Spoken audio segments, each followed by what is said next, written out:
আমি বলবো না, আপনারা বলুন, আমাকে একটু বলতে দেন। সম্মানিত সুধী, আজকে আমরা যে উদ্দেশ্য নিয়ে এখানে সমবেত হয়েছি আপনারা মোটামুটি জেনেছেন।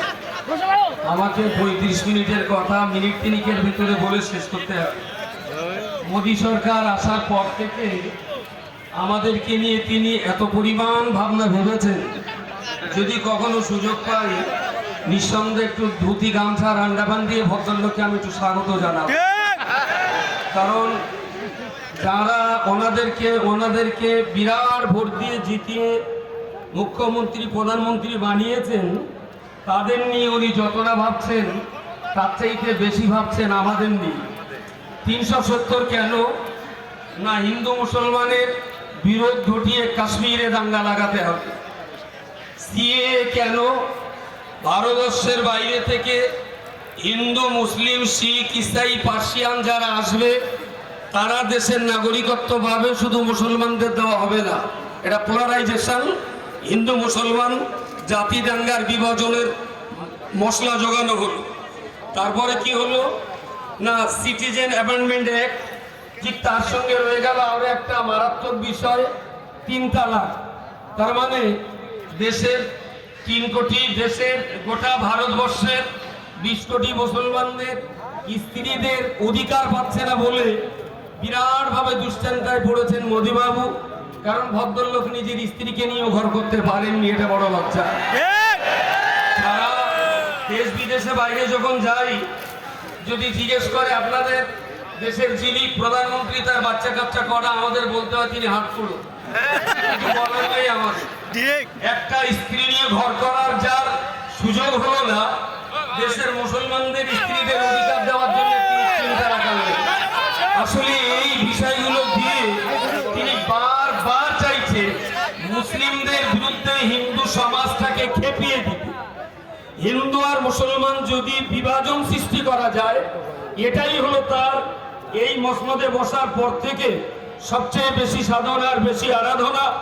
আমাদের মাথা গরম করলে হবে না, তারা চাইছে হিন্দু আর মুসলমান বিভাজন করতে। আমাদের কিন্তু হিন্দু মুসলমানের ঐক্যবদ্ধভাবেই আমাদের থাকতে হবে।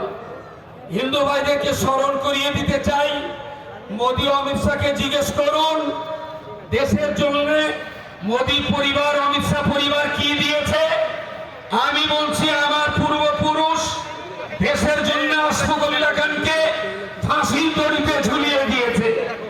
আমার পূর্বপুরুষ দেশের জন্য তাজমহল দিয়েছে। আমার পূর্বপুরুষ দেশের জন্য শীষমহল দিয়েছে। আমার পূর্বপুরুষ দেশের জন্য লাল কেল্লা দিয়েছে। আমার পূর্বপুরুষেরা দেশের জন্য কুতুব মিনার দিয়েছে।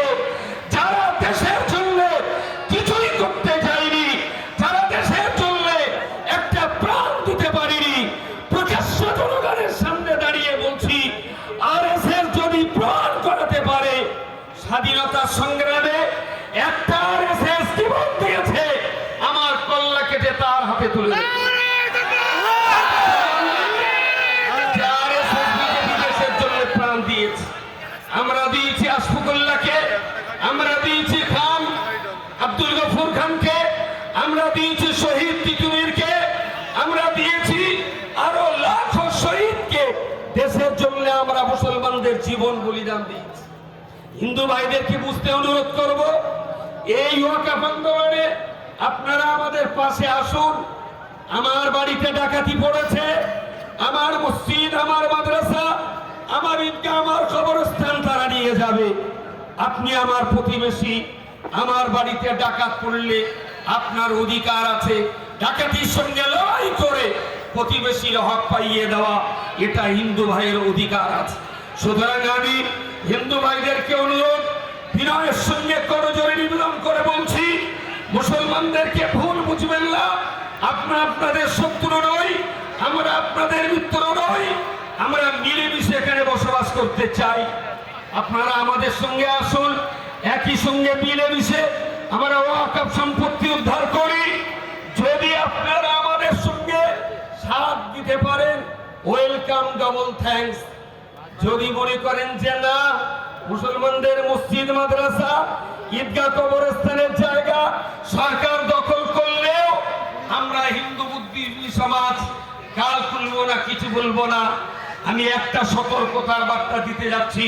পৃথিবীর 256টা দেশের ভিতরে স্বাধীন সার্বভৌম 55 দেশ আছে। মুসলমানদের ওয়াকফ সম্পত্তি যদি উদ্ধার না হয়, আমরা আন্তর্জাতিক ময়দানে নেবে তাম দুনিয়ার 55কে রাষ্ট্রকে আমরা ওয়াকফ সম্পত্তি রক্ষার জন্য আহ্বান জানাবো। সেদিন যেন হিন্দু ভাইরা আমাদের দিকে আঙুল তুলবেন না। আমরা এই ওয়াকফ নিয়ে দিল্লিতে মোদি পাচারতে যাব না। আমরা ওয়াকফ নিয়ে মক্কা মুকাররমার ওয়ার্ল্ড মুসলিম লীগ অফিসে আমরা ধর্ণা দিয়ে ভারতবর্ষের সম্পত্তি, মুসলমানদের সম্পত্তি রক্ষার জন্য যাব। আমরা ওয়াকফের জন্য মমতার অমিত শাহ পাচারতে যাব না। আমরা যাব তুর্কির এরদোগানের কাছে, আমরা চলে যাব ইরানের নেতাদের কাছে, আমরা চলে যাব সৌদি আরব, লেবানন, ফিলিস্তিন, মরক্কোর প্রধানমন্ত্রীদের কাছে। সেই জায়গায় যদি ভারতের দরজা বন্ধ হয়, তার জন্য যেন আমাদেরকে দোষারোপ করবেন না। সুতরাং দেশের হাজার নয় লক্ষ লক্ষ হিন্দু ভাই যারা আমাদের সঙ্গে রয়েছেন, আমি তাদেরকে বলছি, আসুন, আপনার বাড়ি আগুন লাগলে নেবানোর দায়িত্ব যেমন আমার বাড়িতে আগুন লাগলেও লেবানোর দায়িত্ব আপনার আছে। সুতরাং আসুন, মিলেমিশে আমরা কাজটা করি। ছোট্ট শেষ কথাটা না বললে নয়। আমাদের গাঁ গ্রামে প্রচার শুরু হয়েছে যে মুসলমানদের ওয়াকফ সম্পত্তি কেড়ে নিয়ে মোদি অমিত শাহ হিন্দুদের মাঝখানে বিতরণ করে দেবে। ছোট্ট কথাটা না বললে নয়। গাছতলায় বসে একটা ছেলে আর মেয়ে প্রেম করছে, ফুলের মালাতে এনে ছেলেটা বারবার চাচ্ছে মেয়েটার গলায় দেবে, আর মেয়েটা বারবার নিতে চাইছে। ওখানে কি হচ্ছে না হচ্ছে তারাই জানে। গাছ থেকে দুম করে একটা বাঁদর লাফ মেরে বাঁদর মহলে বিরাট আলোচনা। বলে কি ব্যাপার? बोले मेरे लिए एक चांस मिल गया। बोले क्या मिला आपको? बोले बाद में समझा जाएगा, मुझे बहुत तकदीर बुलंद हो गई, मेरे लिए एक चांस मिल गया। बोले अरे की হয়েছে বলবি তো? बोले बहुत बड़ा चांस मिल गया। बोले কি? बोले গাছের গোড়ায় ছেলেটা মেয়েটার গলায় বিবাহের মালা পরাতে যাচ্ছিল, মেয়েটা বলেছে তোরে বিয়ে করার চাইতে বাঁদরের সঙ্গে বিয়ে করব। বাঁদর তাই নিয়ে মাথা খারাপ, বলছে এরকম সুন্দরী মেয়ে আমার সাথে বিয়ে করবে। যারা ভাবছেন এই সম্পত্তি নিয়ে বিতরণ করে ভোগ দখল করবেন, মাটি ছেড়ে দিয়ে আপনারা গাছে বসবাস করুন, এটা কখনো হতে দেব না আমরা। ধন্যবাদ জনাব মুফতি আব্দুল মাতিন সাহেবকে।